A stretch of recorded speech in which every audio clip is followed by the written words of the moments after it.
Well, that referendum on Scottish independence set to take place next month, in about 10 months' time. Next year, I'm sorry.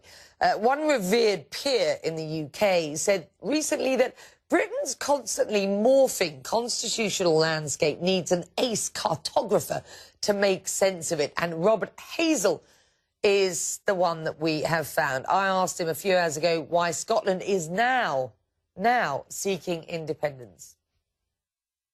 The driving force is the classic one of a historic nation which was once an independent state with its own parliament, and until 1603 they had their own separate monarchy, which wants, if you like, to rediscover that independent statehood. And the Scottish National Party, currently in government in Scotland, maintain that they can't achieve sufficient autonomy while remaining part of the UK. Now, this isn't the first time that we've seen a bid for independence in Scotland. What happened last time? Well, it is the first time formally that the Scottish National Party have been in government in Scotland with a majority in the Scottish Parliament, and so the first time that they can actually have a referendum on independence. And the UK government has facilitated that. It's not stood in their way. So what is the cost-benefit analysis here?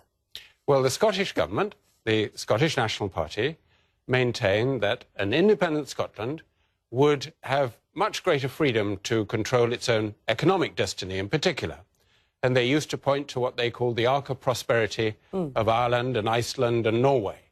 They're now a bit quiet about Ireland and Iceland since the banking crisis of about 5 years ago.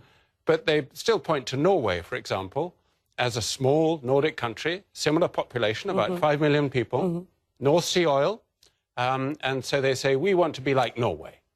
North Sea oil reserves dwindling, as we know. Scotland has an ageing population, so even Salmond would admit that Scots would pay higher taxes as a result of Scottish independence going forward. Can you see this?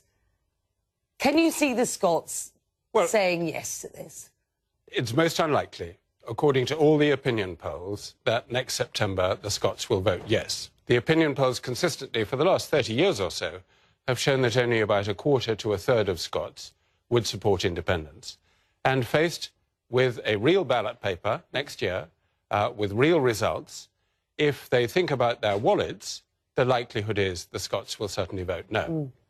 That would be the cost. Where's the benefit? Well, the benefit is the one that Salmond holds out, of greater freedom to set their own economic destiny in particular, to have their own rates of corporation tax, which would probably be much lower, as in Ireland, and free from all the other things about the rest of the UK that the SNP in particular dislike.